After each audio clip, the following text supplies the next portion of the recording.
Bonjour mes petites blattes et bienvenue dans cette nouvelle vidéo. Si vous êtes abonné à la chaîne, c'est que vous nous avez découvert dans les folles aventures de Jean-Kevin et pour cela, nous vous remercions. Oui, vous avez bien lu le titre, aujourd'hui on va parler d'un sujet que tout bon pro le connaît bien, devenir riche en gagnant au loto. Nous avons abordé ce thème dans l'une des aventures de Jean-Kevin, si vous ne l'avez pas encore vu, je vous invite à la voir avant de passer à la suite pour comprendre le sujet d'aujourd'hui. Bon, si vous êtes encore là, je considère que vous avez vu la dite vidéo et que vous êtes donc prêts. Saviez-vous que ce qui est arrivé à Jean-Kevin est arrivé à de nombreuses personnes dans la vie? Alors oui, je dis pas, on en rajoute un peu, on grossit les traits, bon ok, j'avoue des fois on en a fait des tonnes, mais aujourd'hui, on va vous raconter l'histoire de gagnants du loto qui se sont terminés ruinés, dépressifs à la rue. Pour cette première histoire, voyageons de l'autre côté de la Manche à la rencontre d'un jeune homme de 18 ans du nom de Michael Carroll. Jeune britannique vivant petit boulot en petit boulot, il gagne en 2002 la somme rondelette de 10 millions de livres, soit à peu près 11 millions d'euros, à la grande loterie britannique. Comme toute personne parfaitement éduquée financièrement, il donne immédiatement à divers membres de sa famille un tiers de la somme et place une grosse partie du reste de diverses manières, notamment 1 million dans l'équipe sportive de sa ville et le reste dans un fonds qui lui rapporte un petit peu d'argent tous les mois. Bref, tout semble indiquer que ce prolo typique va devenir un gentil millionnaire, bien sûr tout rapport. Pas du tout. Michael quitte sa femme, il se paye une fast life digne d'un film hollywoodien. Au bout de quelques mois, Michael commence à flamber, mais flamber comme la pire des caricatures du flambeur. Il paye des tournées, se bourre la gueule, tombe évidemment dans la cocaïne et se met à fréquenter des putes. Il organise des soirées sexuelles sauvages qu'il a lui-même appelées des orgies à la romaine. Des orgies à la romaine. Il assure avoir couché avec pas moins de 4000 femmes. Bien sûr, en grande partie des prostituées grâce à son argent. Et bien sûr, ces soirées alcoolisées, ou pire, se terminaient souvent en bagarre ou en accident. Il conduit bien sûr en état d'ivresse, ce qui lui amène régulièrement devant les tribunaux. Il comparaît plus de 30 fois devant la justice, faisant même des séjours en prison pour possession de cocaïne et pour violence. Il écopa alors du surnom des King of Chaves, soit le roi des racailles. Il achète également un terrain au milieu d'une zone résidentielle et s'amuse à détruire la nuit, de préférence des voitures en roulant dessus avec de gros véhicules, au grand plaisir de ses voisins qui doivent se lever tôt pour aller travailler. Ruiné en 2012, il assure avoir vécu 3 mois dans la rue et avoir eu du mal à trouver un travail à cause de sa réputation. Aujourd'hui, après quelques petites cures de désintox, Michael s'est remarié avec son ex Sandra Aiken et a eu un enfant et vivent tous les trois en Écosse. Il vit de petit boulot et loue un petit appartement. Il prétend n'avoir jamais été aussi heureux de sa vie que maintenant.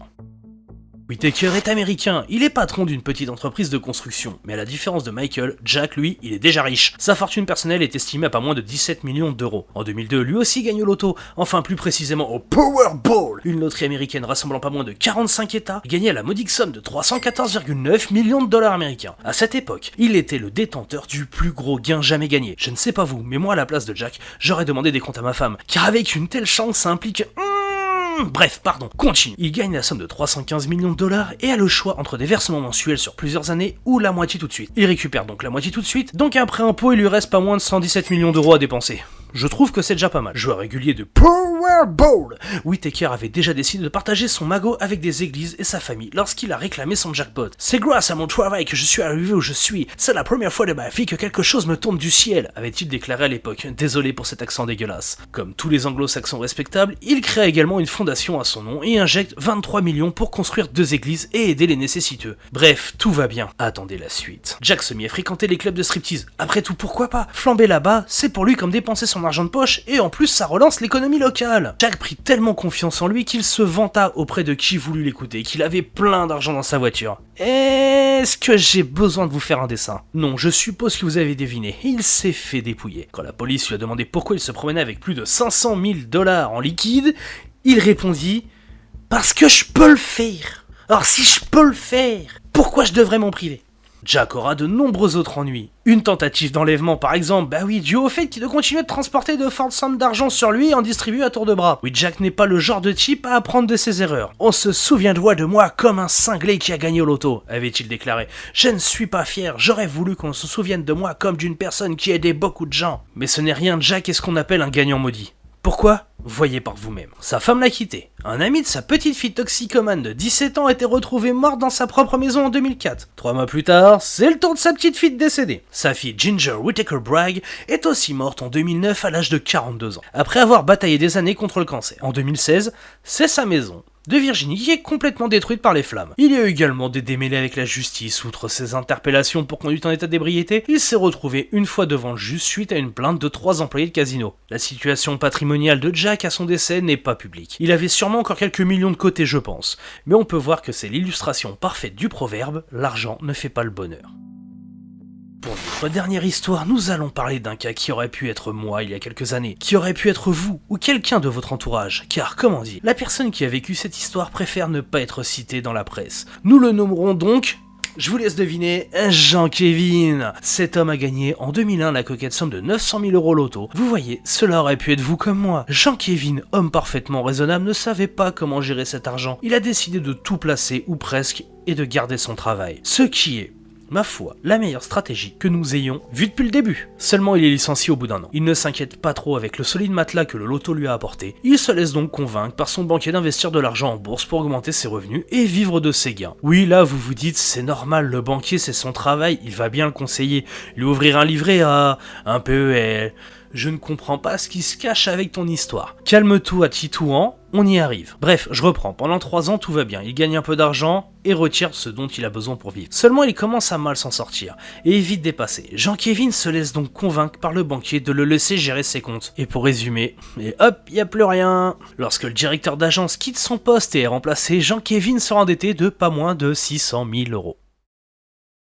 Mais me direz-vous, ces gens-là ne sont pas raisonnables. Je suis plus malin que ça. Bah non. Comme on l'a vu, la plupart d'entre eux commencent à prendre de bonnes décisions avant de partir en couille. Pourquoi flambent-ils déjà? Parce que comme le dit notre cher Jack Whittaker, on peut le faire. Mais cela ne dure qu'un moment seulement, et ils le savent. En fait, les mécanismes sur le cerveau de l'addiction au jeu, à la frime, etc. sont exactement les mêmes que pour l'addiction à la cigarette. Tous les fumeurs savent que la clope leur détruise la santé. Mais ils en fument quand même. C'est un peu pareil pour l'obésité. Tous les gagnants loto le savent, qu'ils sont en train de tout dilapider. Mais ils le font quand même, car le plaisir immédiat que cela leur procure est plus important pour eux que les conséquences négatives qui viendront plus tard. Techniquement, cela provoque une décharge d'hormones positives. Le cerveau a tendance à préférer les récompenses immédiates aux récompenses futures théoriques, et ce mécanisme prend chez eux le pas sur la raison. De plus, une grosse somme d'argent va souvent mettre en avant les problèmes psychologiques que les gens avaient déjà. Notamment certaines personnes n'ont pas vraiment d'objectifs dans la vie. Ils vivent de leur métro boulot dodo, décompressent un peu le week-end et les vacances, mais c'est tout. Leur vie tourne souvent autour de leur travail et sont souvent comparés à des PNJ des jeux vidéo. Ces gens, une fois riches, ne savent tout simplement pas quoi faire de leur temps. Un autre mécanisme est l'isolation sociale que cela peut produire. Comme on est tout à coup riche, on peut devenir méfiant et se couper de son entourage. Voire l'entourage peut se couper lui-même de vous. Car les anciens amis se sentent tout d'un coup trop différents et mal à l'aise en compagnie de ce multimillionnaire. Bref, un gros apport d'argent peut souvent être vécu comme un vrai traumatisme et laisse une vie vide et froide derrière. Rempli de thunes, ok, mais quand même vide. On va donc chercher à remplir ce vide avec ce qu'on peut, et cela donne des addictions. Addiction à la dépense et à l'image positive que ça renvoie de vous-même. Addiction au risque et au frisson d'excitation, qui est provoqué par celui-ci. Addiction à la drogue et ou au sexe évidemment. Et tout cela nécessite de plus en plus d'argent, alors que la source se tarit progressivement. L'exemple notamment de Jack Whittaker montre bien que même si on sait gérer l'argent, sa disponibilité en quantité quasi illimitée peut détruire la vie de quelqu'un qui n'y est pas préparé et n'a pas l'autodiscipline nécessaire à la gestion d'un aussi gros problème.